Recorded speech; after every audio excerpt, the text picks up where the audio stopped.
will people find your organization's ideas? And where will they engage with them? If you don't purposefully answer these questions, the answers will most likely be they won't find the ideas and they won't engage with them. So today, I want to talk about expanding your reach through thought leadership. And I've asked Malcolm Hawker to join me. Malcolm is the head of data strategy at Prophecy Software, and he and I will explore how thought leadership works within and beyond the paywall. We'll talk about being more competitive through thought leadership, and we'll explore what it takes to expand your reach. I'm Bill Sherman, and you're listening to Leveraging Thought Leadership. Ready? Let's begin. Welcome to the show, Malcolm. Thanks for having me, Bill. I'm excited for our conversation. So, thought leadership struggles with the concept of a paywall. Often organizations say, hey, these are our best thoughts. Let's keep them behind, whether it's for clients only or you have to purchase them. What are your thoughts on that? I sit out in the open. I have no paywall currently, but I've experienced both. So prior to my current role at Prophecy, I was an analyst with Gartner. I lived exclusively behind a paywall. So to get to see me, people had to, and to talk to me and to access my research and my thought leadership, people had to pay a lot of money. And that model worked okay. Obviously, it works well for Gartner. They're a very successful company that's been around a while. But in terms of growing our market and in terms of expanding my reach and expanding my impact, it was very, very limited. As a matter of fact, I actually ended up leaving Gartner in part because I wanted to make a bigger impact within the market because it was certainly limited, right? Being behind that paywall meant that I was talking to Fortune 1,000, 2,000 companies, and that's great.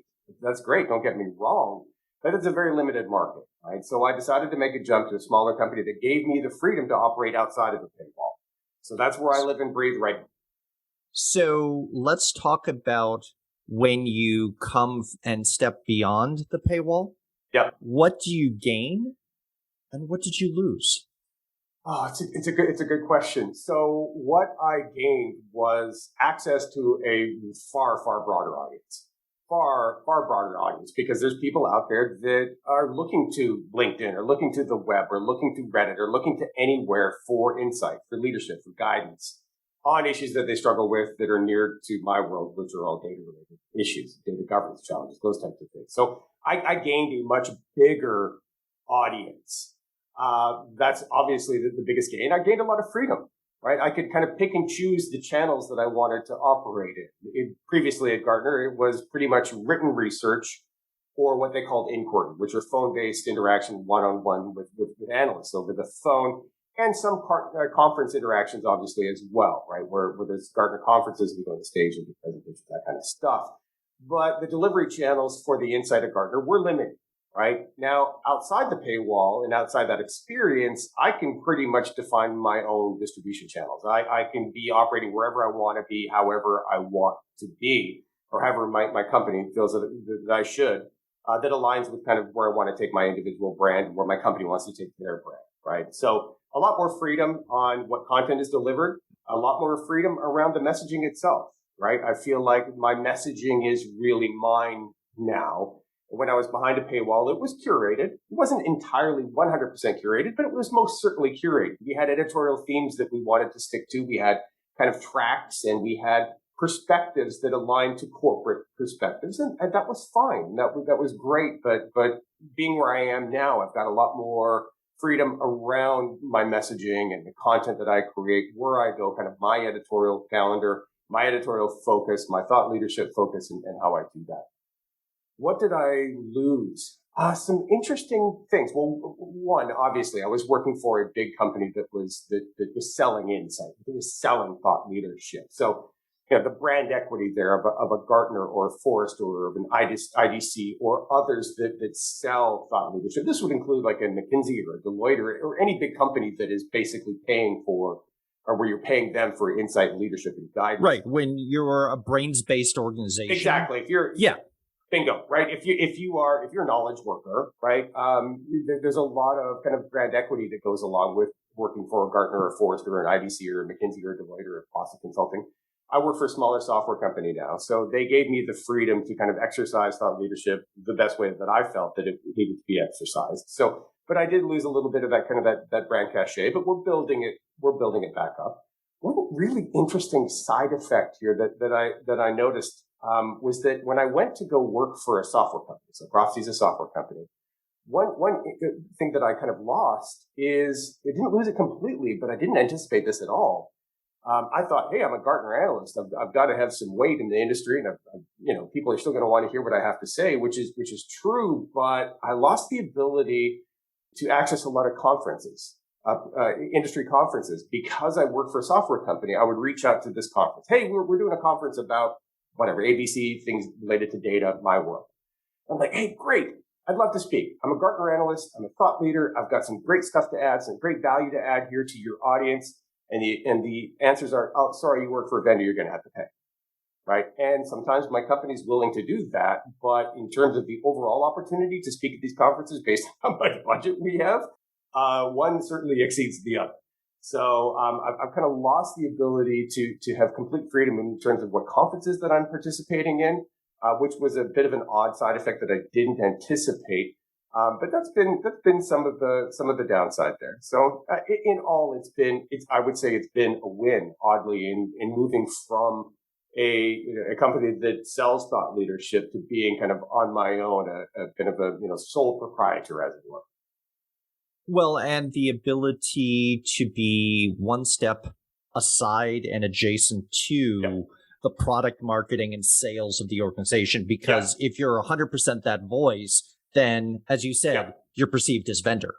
Yeah, that's exactly right. Well, so that's kind of that's this tightrope that I have to walk, right? My company and my boss, our CMO, fully supports me being and positioning myself as a thought leader. And we are very, very conscious to avoid me appearing like I'm peddling anything, right? We actually don't want me to be associated with peddling software and out there being overt about it. And I am not.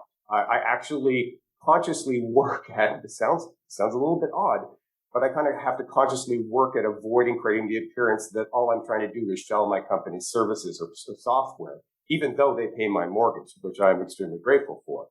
But we believe, and the proof will be in the pudding here, it's yet to be determined, but we honestly believe that the best way to kind of approach thought leadership and building, my brand as an expert in the space depends on avoiding any sort of perceived conflict of interest of me being a salesperson and trying to shill stuff.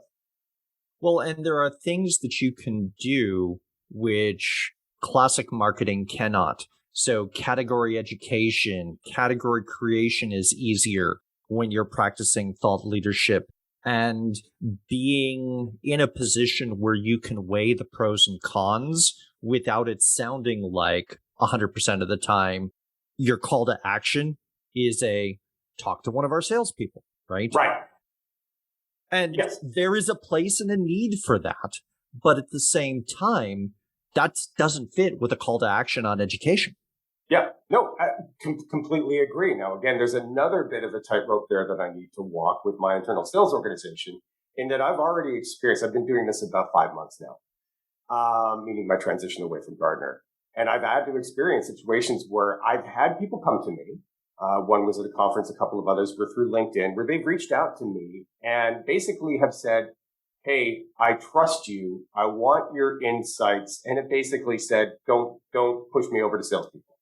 So I've been having to kind of manage my own opportunities, conversations very, very delicately, because there's this balance that I have to maintain between helping a lot of people day in and day out and becoming a consultant, in essence, where I'm devoting time to these people who have reached out and expressed a trust in me and want to work with me as an advisor. That's exactly what we're going for. But at the same time, if I did that all the time, over and over and over again, I wouldn't be out there kind of building my brand. I wouldn't be helping as many people as I could be. I would be basically just be a consultant. So another balance. Well, and there's a difference between the evangelist who's out there speaking to ideas and the consultant who's solving problems. And if you're an unpaid consultant, that is sort of worst of both worlds, right? Yeah.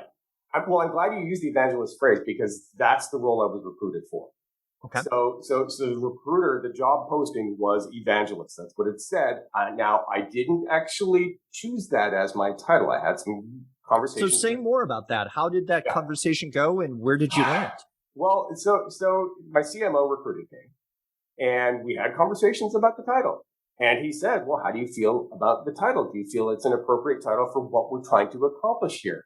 And I said, yes, it's a completely appropriate title, but I'm not sure it's the one that I want to use because it's not being used within my customers, right? My customers and the people that will be seeking my insight, my guidance, my input will not be seeking an evangelist, right? An evangelist is an inside out, but what my clients want is something else. They want somebody who could be viewed as a trusted advisor and not somebody who's trying to evangelize something to them. So did that insight come from your time in the world in Gartner, or how did that aha come to be? Yeah, it was really through my time at Gartner, right? Which is, this is about delivering value, right? So yes, my company sees me as an evangelist out there, making a bigger pie, as it were, right? Making a bigger market, growing the size of the market, growing awareness, growing demand, building demand for our solutions in the market. That's my internal job. But my external job is to be out there adding value, right? And it's free, right? Hopefully you will come to us to buy our solutions, at which point obviously there will be a cost. But my job externally is to go and provide value, to help people overcome their challenges, to help people understand what best practice looks like. And is exactly what I learned at Gartner, right? Which was the clients that had success, the clients that were gaining value from my conversations were the ones that, don't sell me, right? I'm not here trying to be sold. And it's interestingly that's something that Gartner kind of just hammers in, drills into your head from day one because of their interesting position in the market in that they don't want to be seen as favoring anybody. Right? They don't want to be favoring anyone. It's very much an editorial position. Yes. Where you're keeping clean hands from that perspective. Exactly. And that's actually at Gartner is a matter of corporate policy to keep those hands clean. You can't be out there saying, we prefer A or prefer B or prefer C. Now, of course, they have their beloved magic quadrants that actually put a fence around who's in the industry and who's not in the industry, which is, I guess, is a slight form of favoritism. But when I was having conversations, I could not say, I recommend A or I recommend B. What I would say is, well, you may want to consider A, B, and C. For companies with your requirements, with your limitations, with your budgets, E, G, and F may be good options. And I still do that. I still do that. What I always say is when I'm having these conversations is, well, let me put on my Gartner hat. Right. And I often speak in third person, which I know can be weird, or I will speak in plurals and I'll say, well, we think this and we think that. I kind of imagine sometimes that the people I'm talking to directly is like, what, is this got a mouse in his pocket? Who's this guy? But yeah, avoiding, overt favoritism and overt selling is something I have to deal with and just manage daily. So you talked about that role of getting out there and engaging in the conversations with your audience, right? Yeah. And there's a couple pieces there. Sometimes the challenge is sparking a conversation that's not going on, but needs to be had. Yeah. Other times it's contributing to a conversation that's ongoing. Yeah. And sometimes it's listening and really absorbing. And so you have to be not only out in the world engaged, but also seen as listening. Yes. So it's not just one direction, push content out there. Yes. How are you doing that? Hopefully I'm doing it well. I'm not entirely sure. So to paraphrase you, kind of flavor one is net new. I would view it as kind of net new insights, right? Absolutely. Right? Like tell me something I don't know. Or I should be thinking about, but am not today. Exactly right. And that stuff is important and it's valuable. But honestly, establishing brand new beachheads is hard, particularly on LinkedIn, because it seems like the algorithm doesn't favor net new things. right? Because if people don't know them, they're not going to click on them. They're not going to like them. They're not going to follow them. They're not going to comment on them. If they seem well, that's true on all algorithmically driven content. You can't SEO optimize for conversations that aren't happening. That's exactly right. However, I think that's where the greatest value rests in. Tell me something that I should be thinking about that I'm not thinking about. Tell me a new perspective on something. Tell me a new way to solve this very old problem that I've been wrestling with for weeks and weeks. That swim lane is very attractive to me because I know that if I establish a beachhead somewhere and I own it, own, for lack of a better word, it could be very, very lucrative. I would argue there's plenty of these, at least in my world, in the data and analytics space, where people will go and create these new words. Right? They do this all the time. Like they'll create, in the tech space, this happens all the time. These new words that pretty much mean the same as the old words, but they're brand new words so that you can market them and position around them and all this. Well, we could have a long conversation on the difference or similarities between knowledge management and thought leadership, right? Yeah. So to make a long story short, that swim lane, the tell me things I'm not really thinking about, that I should be thinking about, that I should be aware of. It's a big area of focus for mine because I think it's needed in the channels that I play in, particularly LinkedIn. I think it's needed, and I think that it could be incredibly valuable for me and for the people that trust me as a thought leader. For example, one of the areas where I'm betting significantly that is probably roughly 30% of my day-ish, and not this one topic, but this notion of kind of establishing a new beachhead, is I'm really focused on blockchain and cryptocurrencies and what that means to my corner of the world. I happen to think that it's relevant. Most of the people in my world don't think it's relevant. So that's aside. Then there is number two, the kind of the swim lane, which is, talk about everything that everybody else is talking about. Right? Like add new insights, add a different twist, add a different perspective. And to me, this is the world of LinkedIn, right? This is what I see day in and day out. Everybody piling on to topic A or topic B that are well established and can be often those conversations can be slightly inflammatory and slightly divisive because then you get some tribalism building up. And I really try to avoid that. But at the same time, it's the stuff that people are clicking on. Right? If you have this kind of this A versus B or these specific, I'll use the word tribes for lack of a better word, but these specific kind of people kind of align to this solution is the best way to do things, and people align to another solution is the best way to do things, and they will kind of create their divisions, and then there is the back and forth that is very common on Twitter and other channels that I try to avoid. But that's probably 30-40% of my time as well, right? Which is easily probably a little more than closer to 40%, which is just kind of contributing to things that other people are saying.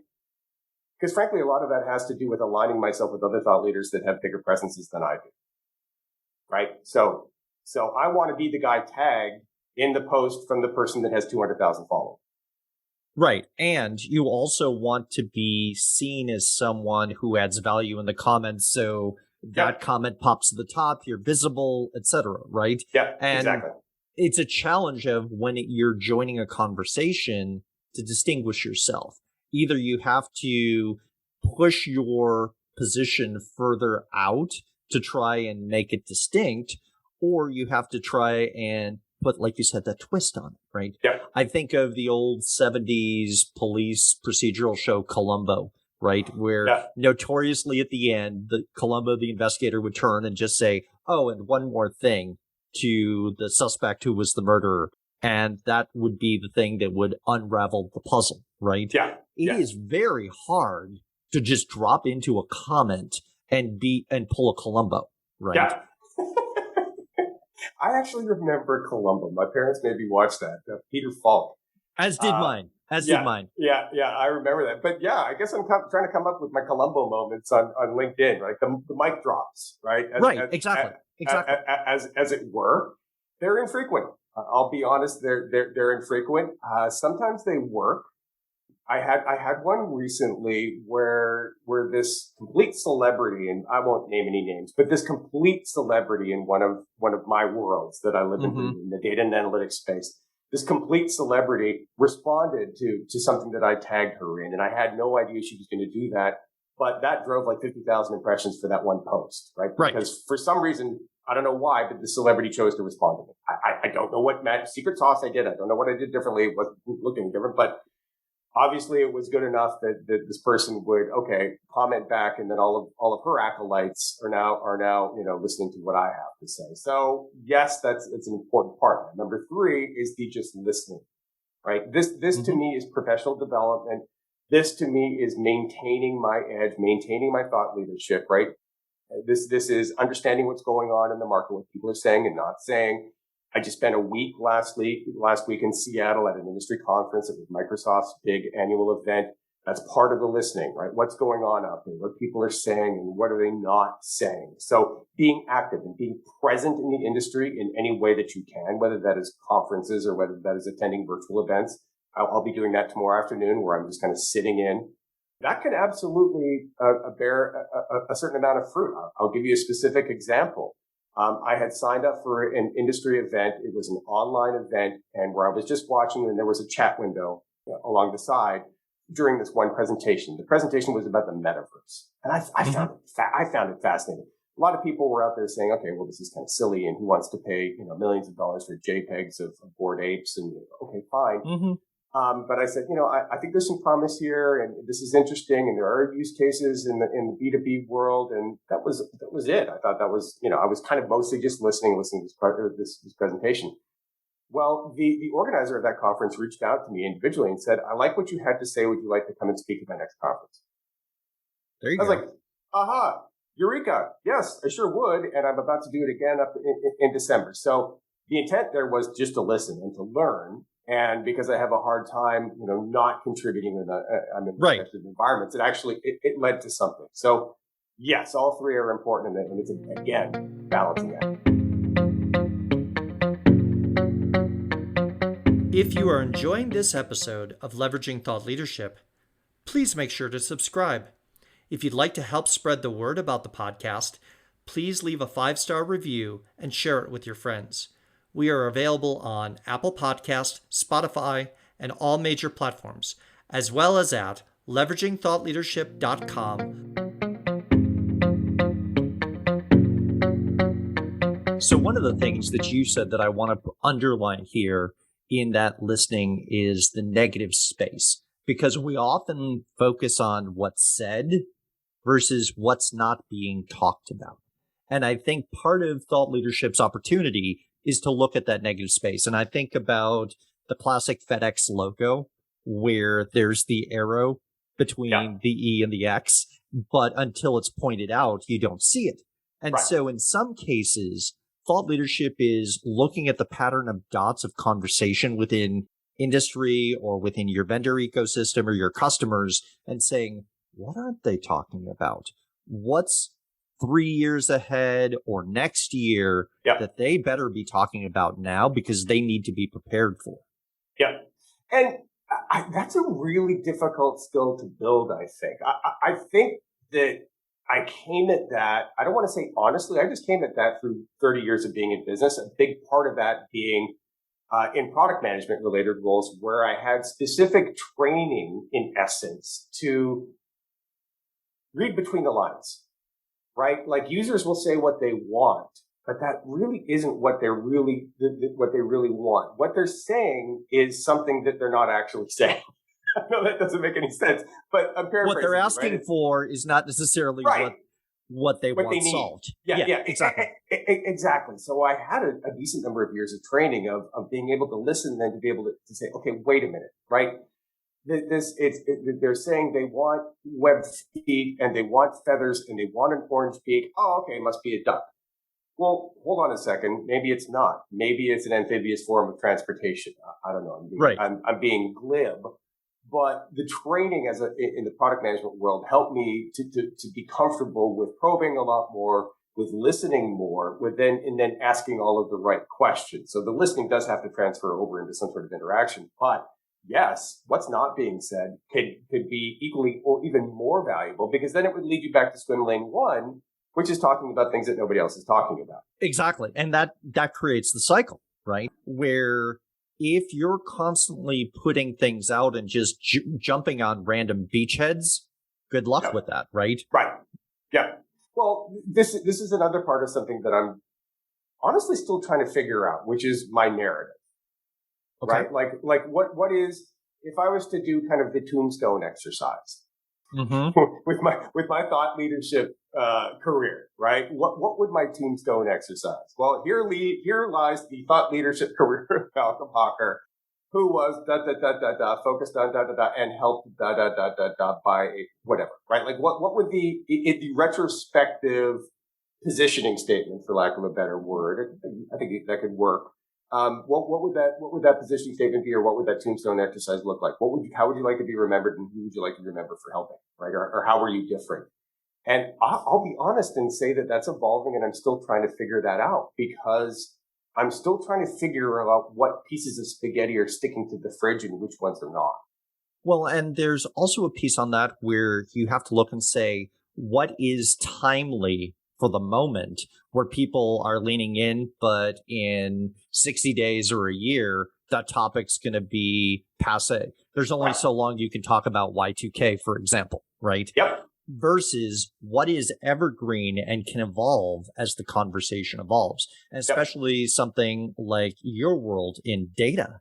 Yeah. That's substantial, right? Yes. Because whether you're talking about blockchain and our understanding of blockchain today versus where it's going to be in 10 years, that's going to be a night and day difference. Totally agree. But this also explains why in my world there are a disproportionate number of thought leaders in data science, AI, and ML. Right. And if what I've done as a part of my research is I just went through LinkedIn and pulled up names and went down a whole bunch of rabbit holes, and literally it was a couple of weeks long exercise. If there are reporting tools for this, so be it.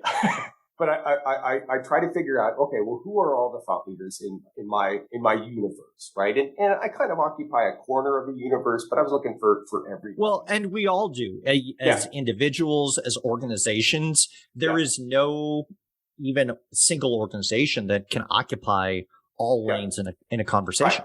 Right. And what I found in that is that there were a lot of people that were around, just kind of, whose narrative was very, very closely aligned to data science, AI, and ML, because I think, to your point, though, it's kind of evergreen, right? It's not going away. It can be applied in a lot of different use cases. It's timely. It is technically difficult to execute. So there's a lot of things, a lot of reasons why I think people are focusing there, at least those that are really kind of focused on thought leadership. What I also found is that there are a lot of people who are focused on thought leadership, and what they're really focused on is building a training or academy type experience, and that's their business. Mm-hmm. Right. And that's okay. Fantastic. I'm fully supportive of that. That's not what I'm trying to do. I'm not trying to necessarily monetize my thought leadership and monetize my insights, at least not directly. But I think your point is valid here, which is, for your narrative and where do you want to be and how do you want to be remembered? If there's two words that you want to be remembered for, if people hear your name, what are they? And what is your broader narrative? I'm really still trying to figure that out because. Well, and I would push that even further because we've been talking about brands. Yeah. I would say that both individuals and organizations have brands. So personal brand and then the organizational brand. But there's a middle lane in there for thought leadership, which is the brand for the ideas. I typically called it a platform, right? And so you want your ideas to be able to go out into the world, have a reputation for themselves, and become what I would say is self-replicating, right? That other people start talking about them, and rather than try to force a term or a buzzword in the industry, people go, oh, that's a shorthand for something that we've needed to describe, right? Or that sums up an idea. We want that. And so when you build the brand for your ideas, it doesn't have to rely on you as the messenger. Sometimes you're the roadie, sort of like for the band, and that's fine, right? But you want the ideas to scale, and you don't want to be the limiting factor because there's only so many places that you can speak on your own or so many articles that you can write. And so it's about scaling influence and impact. Yeah. Now, that's one thing. What you just described, that's one thing that analysts at Gartner are very good at. Say more. Yeah. Well, so when your product is insight and you exist in an ecosystem of analysts that are arguably competing for mindshare and that are arguably competing for places on that conference stage at those podiums in Bangalore and in Tokyo and in Sydney, and you get flown around the world. There's only a limited number of spaces at the podium. And if, there's 100 podium spaces and there's 2,000 analysts, well, there's competition to get to that podium. Right. So what happens is that analysts are actively trying to establish new veins, new genres of thought leadership to basically outcompete their internal competitors and get to the top of the heap, right? So it's interesting. It creates a lot of what I would call kind of odd byproducts, in that often there is repackaging of existing insight where there's just a minor tweak, a word that is changed, an insight that is changed, but it's repackaged as something that is new, right?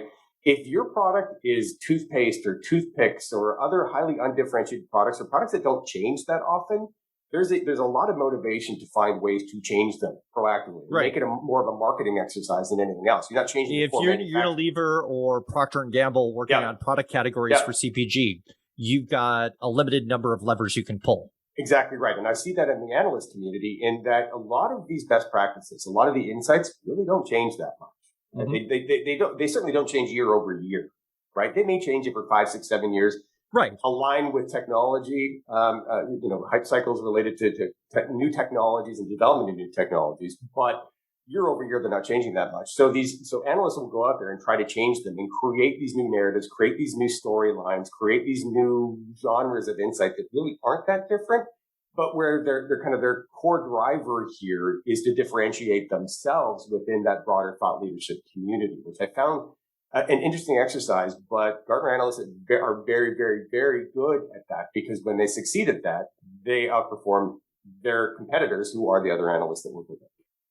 Well, and it's the challenge both internal, if you're an organization such as a Gartner, or if you're an organization where you're doing the role that you are at Prophecy, where you are in an ecosystem where ideas are constantly competing for mindshare, right?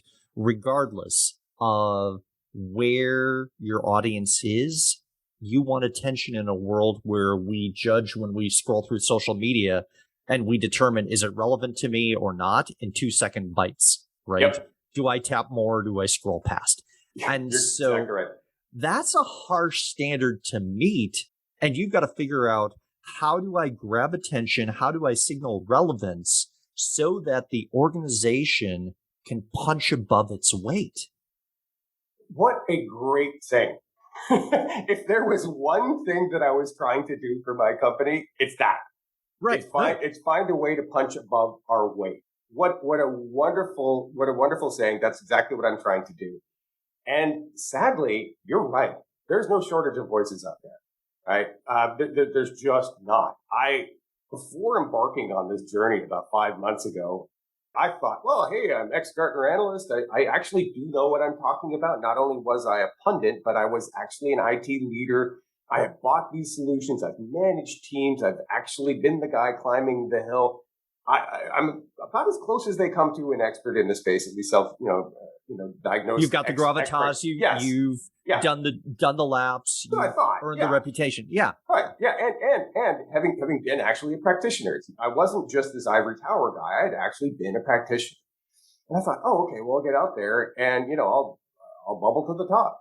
No, I'm not bubbling to the top. And there's a lot of me's out there that I didn't even know were out there. And I'll be honest, really smart people with really great things to say, right? And I was like, wow, that's great insight. I wish I had that 3 years ago when I was working at Gartner, because I would have used it. But the point here is that there's no shortage of viewpoints. There's no shortage of people. And in my world, which is honestly kind of a boring world of data, but there's a lot of us out there. And how do you differentiate? How do you distinguish yourself? How do you establish that unique voice? It's something certainly that I'm trying to figure out. One of the interesting things, I'm really trying to avoid, and maybe I'm trying to avoid it too much. I don't know, but I'm trying to avoid being, right word here. I don't want to be a sideshow, right? I don't want to be producing a lot of content that is like me singing in the shower, Right. right? Or produce content that may be funny and entertaining, but really doesn't have very much to do with what I do for a living. I see a lot of people that do that and are very successful at it. Now, maybe I should be more open to that. I don't know, because I do see there that there's a certain degree of authenticity, right? And I like that, right? If you can do it in an authentic way, if you can be, singing a lip sync in the shower, or if you can be taking a video of yourself while you are dancing or something. I don't know, but it doesn't have anything to do with data management, right? Right. It's something else that is probably entertaining and light and generally more akin to what you would probably see on TikTok or Twitter, right? So I think if you do those things well and you're authentic, and that shows that it could be a net positive. But if it's not authentic and it seems contrived and it seems like you're trying to entertain too much, that can backfire. So for me, when looking at that, like, positives, negatives, here's what you can gain, here's what you could lose. I was like, okay, I'm just going to avoid being a TikTok star. I don't need that. I'm okay being the boring data guy. But as you said, there is value in being authentic, Yes. right? And showing a little bit of yourself, because if we, especially on social media, right? If we were at a conference, we would get to know each other even in a 5-minute sort of bump into each other over coffee at the break between sessions, right? Yeah. I get a sense of who you are. It is very hard without consciously revealing a little bit of yourself in social media to signal who is the voice behind this, right? Yeah. And we are creatures of interaction. We look for connection. And you were talking about earlier about spotting a lot of smart people in your space. And you can look at it as a downside, or you can look at it as an opportunity to go, wow, there's a community of very smart people here who are going to expand my thinking, challenge it, and we can carry on these conversations as far as we want to take it, right? And so it's this balance between who are you talking to? And the way that I think of it is the more that you spread the peanut butter thin, the harder it is to be relevant to anybody, right? So Right. you have to sacrifice in some ways and go, yeah, 99.9% of the world is going to look and go, oh, it's the boring data guy in my feed again. Okay. Yeah. That's fine. But for the 0.1% or the 0.5% that's excited to see, they should light up and go, that's cool stuff. Tell me more. Yeah. Now, my happy place here, the one area that I'm pretty comfortable with is when it comes to authenticity. For me, that shows in my passion, right? If you watch any of my 3-4 short form little videos that I post out on LinkedIn, or other videos that I take, even ones that are kind of instructional, the ABCs 1, 2, 3s type videos. Right. It's pretty obvious, at least I think, and I've had people tell me this, so this is good. It isn't just me kind of looking in a broken mirror, that I'm passionate, right? And that I care about what I'm talking about, and that I care about the people that may be listening to the things that I have to say. So that's one area where I feel that if I double on that, if I double down on that, and I stay passionate, I stay interested, I'm focused on topics that I'm really, really interested in, I feel that I know a decent amount about, that's where I can live and breathe. And maybe from that place, I can try to branch out a little bit. I'll give you an example of a way that I kind of stretched my comfort zone into kind of being slightly entertaining and potentially a little overly pithy. I live on the east coast of Florida, and I live in this area called the Space Coast, and about 30 miles from here is Cape Canaveral. And I'm relatively close to the beach, and if you go out to the beach when Elon Musk is launching rockets, you can see it. It's pretty cool. Like, there's these like giant trails, and at night the whole sky lights up. I figured to myself, I was doing this video on how to launch a specific solution. In our case, it's called MDM, how to launch MDM. And I thought, oh, there's an interesting metaphor there. I'll take a video of myself with the 3 to 4 things you need to think about when launching an MDM program. And the metaphor is with the rocket. I knew exactly when the rocket launch would be. And if I timed this right, I could be doing my thing on LinkedIn, and this rocket could basically come out of my shoulder and take off. And it's the mic drop moment, right? So, right. So I'm out there. It's the middle of the day, and it's the beach, and it's windy. And I was using a lav mic, so I think the sound was okay. But I was recording it on my phone, so I had the arm out and the telltale selfie framing, and I'm doing my thing, and I'm aware of the time. I was like, okay, wait a minute, hold on a second. I should have seen the rocket by now, like I was looking at the screen, which was pointed behind me, and I should have seen it by now. I look over at the beach. And I felt like I was like Les Nessman from WKRP. Another 70s TV reference. Yeah, we're doing some of these television shows today. All day, right? And I felt like I was like the mobile news reporter. And I was looking down, I was like, well, people are looking up at the sky. And okay, well, and then I look behind like, oh, rats. There goes the rocket. I missed it. There's the exhaust. And as it turns out, my head completely blocked the one place that I could have had my head in frame. Right. And there was a lot of room. There was a lot of latitude. But the one place where my head was where the rocket. And if you look at the video, there's this little white orb that goes like that comes out of my head. And I was like, okay, well, oops, best made plans. So be it. My giant noggin was in the way blocking you from the rocket, but hopefully you get my point, and I'll see you next time. So, yeah, that was my stretch into, being a slight entertainer and going a little bit beyond my But a couple lessons there. Yeah. In terms of getting ideas out there, the deployment doesn't have to be perfect, right? Right. It can be authentic. And the other piece, you talk about showing passion. I think video is an excellent medium for that, because the spark in the eye, the smile, the nonverbals, all of those things that you show when you talk about a subject, you can reveal, right? Yeah. And the more signal that you can put in on that, white papers are high idea, low signal, right? Yeah. In that regard. Yeah. So, you're right. As we begin to wrap up, I want to ask you a question. I know you've moved into the world of beyond the paywall for thought leadership, but my question is this. If you were to go back to your younger self and offer a piece of advice, what advice would you give? Oh, gosh. Vis-a-vis my current endeavor? In terms of practicing thought leadership. So, oh my gosh. Well, to prepare you for today. Yeah. So number one is you are always a thought leader. Everybody is a thought leader, and everybody has value to add.